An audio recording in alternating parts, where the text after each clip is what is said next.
Bonjour ma famille, bonjour ma communauté, comment est-ce que vous allez? Quel plaisir de vous retrouver encore ce matin autour de notre repas christocentrique, une dévotion quotidienne de votre vraie identité en Christ.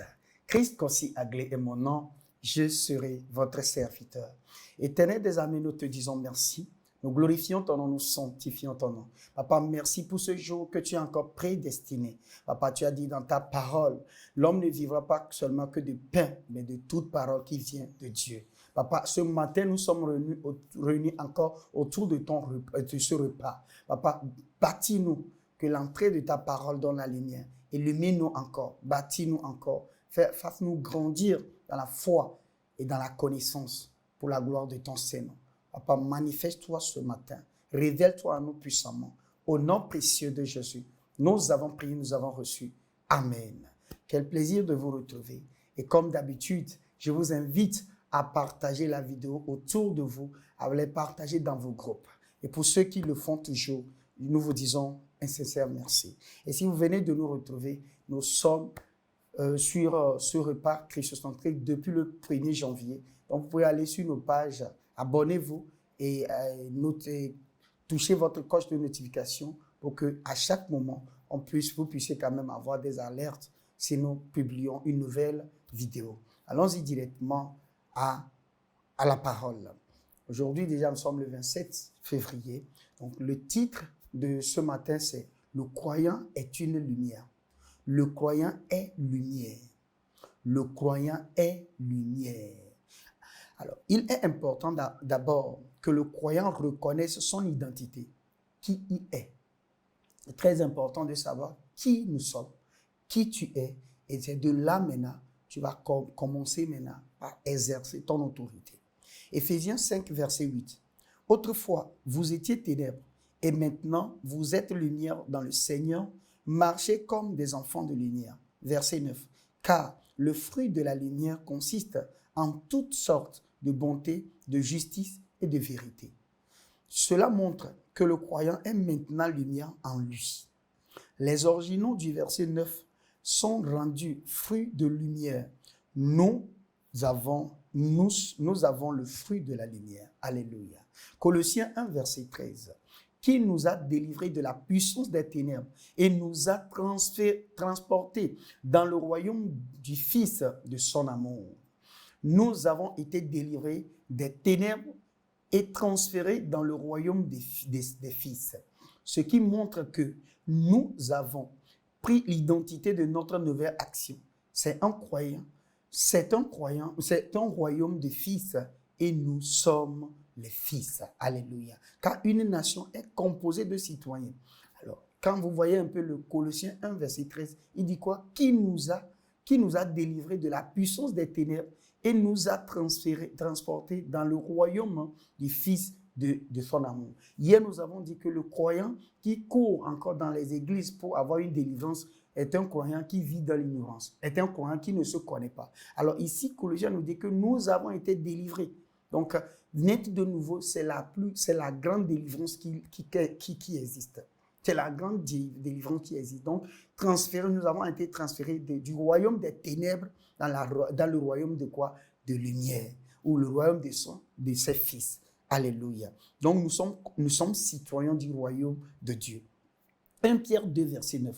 Vous, au contraire, vous êtes une race élue, un sacerdoce royal, une nation sainte, un peuple acquis, afin que vous annonciez les vertus de celui qui vous a été appelé des ténèbres à son admirable lumière. Alléluia. Pierre l'appelle admirable. Cela signifie plein de merveilles, de miracles. Ce royaume est plein de merveilles et de miracles. 1 Jean 1, verset 5. La nouvelle que nous avons appris de lui et que nous vous avons annoncé, c'est que Dieu est lumière et qu'il n'y a point en lui de ténèbres. En Dieu, il n'y a que de lumière. Donc, nous connaissons tous la théorie de l'absolu. La théorie de l'absolu dit que si vous êtes quelque part qui absolument ténèbres ou lumière, si vous êtes quelque part où c'est absolument lumière, vous ne verrez même pas de miettes d'obscurité à celui-là. Dieu est absolu dans la lumière. Dieu, c'est l'absolue lumière. Donc, il n'y a pas de ténèbres en Dieu. Il n'y a pas de ténèbres en Dieu. En Dieu, il n'y a que de lumière. Voilà pourquoi nous disons toujours très haut que en Dieu, nous ne pouvons pas faire du mal. Dieu, tu ne peux pas prier pour chercher du mal à ton prochain tout en disant que c'est Dieu qui a exaucé. Vous ne pouvez pas faire un accident et dire que c'est Dieu qui a permis que vous ayez cet accident. Vous ne pouvez pas tomber malade et dire que c'est Dieu qui est en train de vous enseigner une leçon. Non, en Dieu, il n'y a que de lumière. Et donc, il n'y a pas de ténèbres en lui. Et s'il n'y a pas de ténèbres en lui et que nous sommes transférés dans son royaume, c'est que nous sommes dans la lumière et nous aussi, il n'y a pas de ténèbres en nous. Que quelqu'un me dise Amen.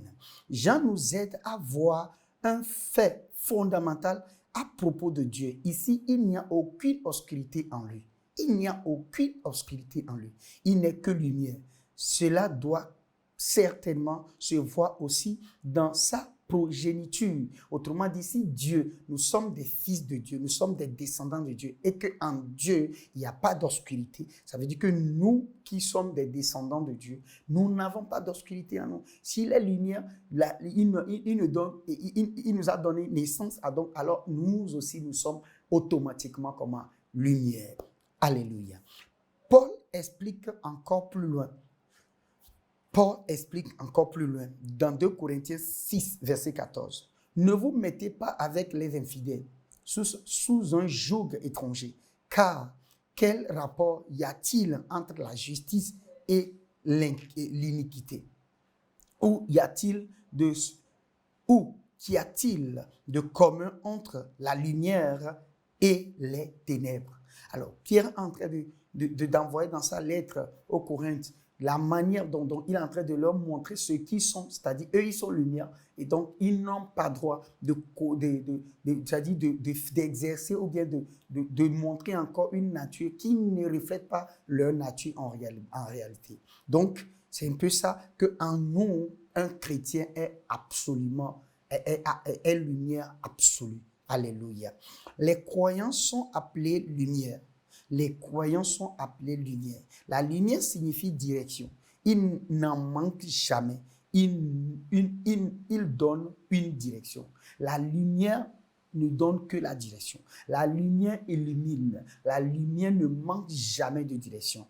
Donc, en tant que lumière, en tant que croyant lumière, nous ne manquons jamais de direction.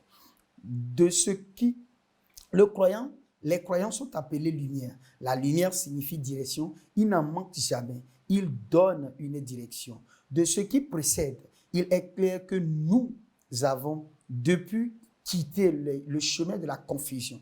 Cela signifie qu'un croyant n'a jamais sans quoi faire et comment le faire. Autrement dit, comme nous avons été transférés des ténèbres vers la lumière, ça veut dire qu'on était dans la confusion totale. Et aujourd'hui, nous sommes dans la lumière. Nous ne pouvons plus être dans la confusion. Nous ne pouvons que être comment?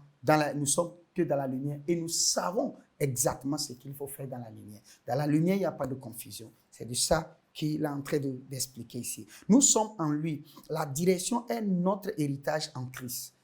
Encore une fois, la direction est notre héritage en Christ. Nous ne prions pas pour la direction. Donc, un chrétien ne peut pas se mettre en priant, dirige-moi, en priant pour avoir de la direction. Non, le chrétien n'a pas un problème de direction. Le chrétien n'a pas un problème de direction. C'est le nôtre, puisque la direction est nôtre. Cependant, nous prions seulement pour le savoir. Le chrétien prie seulement pour savoir cette direction qu'elle a ou bien qu'il a déjà. Donc, nous avons la direction déjà. Nous avons tout déjà tracé. Le chrétien a déjà une destinée en Christ. Donc, le chrétien n'a plus besoin de prier pour avoir une autre destinée. La seule chose que le chrétien doit faire, c'est de prier pour savoir cette direction-là, pour savoir cette destinée-là et l'accomplir.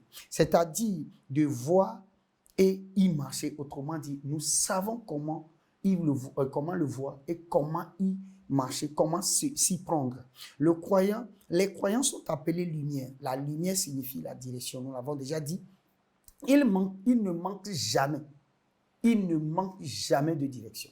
Le croyant ne manque jamais de direction. Donc, si vous êtes quelque part et que peut-être après 1 an, 2 ans, 3 ans, ou bien combien d'années du christianisme et que vous manquez encore de direction, je l'ai dit plusieurs fois dans les séries passées, que vous êtes dans une mauvaise église et vous devez changer cette église pour que vous puissiez, parce qu'un chrétien ne peut plus être dans la confusion. Un chrétien qui se dirige encore vers des prophètes, voire même aller vers des féticheurs, pour aller consulter, c'est un chrétien qui est perdu, un chrétien qui se retrouve dans la confusion. Et j'ai dit, pour ces cas-là, ou soit la personne n'est jamais née de nouveau, ou soit la personne est née de nouveau, mais elle vit dans l'ignorance, et donc la personne a besoin de la connaissance pour pouvoir s'orienter.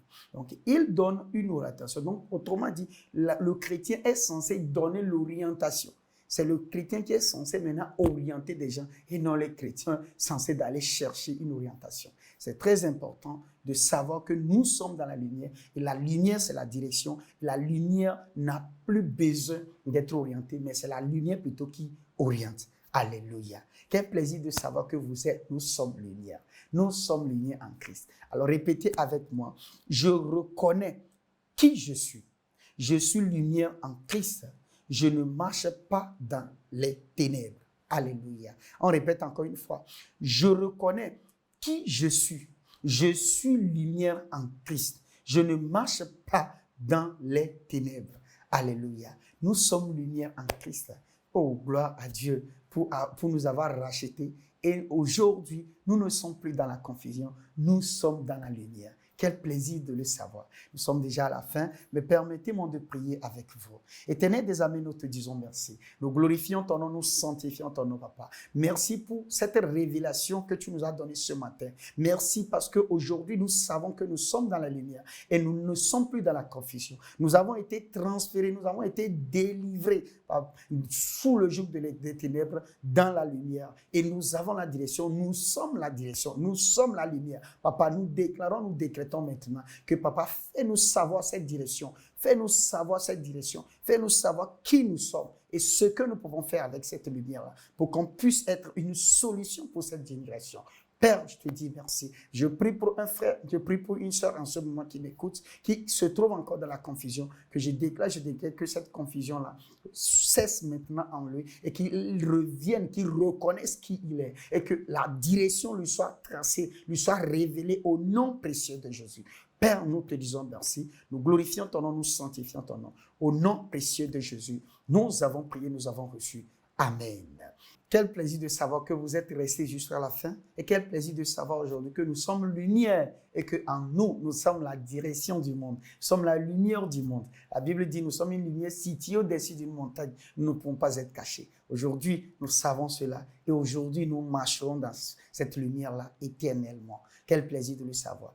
Alors, pour ceux qui veulent encore avoir plus de connaissances, vous savez, ces repas-là, ce sont des choses que nous donnons juste un peu, mais il y a plus de choses à apprendre en arrière. Et si vous voulez encore avoir plus d'informations, écrivez-nous sur notre numéro WhatsApp. Vous allez rejoindre notre communauté. Et nous allons avoir un temps avec vous spécifiquement pour vous suivre, répondre à vos questions. Et c'est comme ça que nous allons grandir ensemble et être la solution pour notre génération. Quel plaisir de savoir que vous êtes déjà en train de nous contenter pour cela. Et sincèrement, je suis très honoré parce que vous me donnez la possibilité de vous servir. Alors, n'oubliez pas, tout en espérant vous voir demain sur la même plateforme, à la même heure, n'oubliez pas, je suis Christ Aglé. Je vous dis, le royaume des cieux est en puissance. Amen. Bonne journée à vous. Hello, I hope you have been blessed by that wonderful message. The Bible says, man shall not live by bread alone, but by every word of God. For you to grow spiritually, you need to hear, study, and meditate on the Word. You need to not only hear, but to also read and see.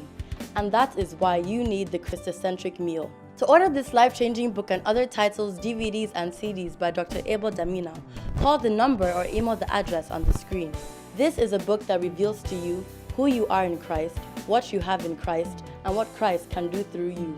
This book interprets and breaks down the Word into daily meals, making it easier for you to understand and study, build up and strengthen your inner man, all the while growing your relationship with God and your confidence as a believer.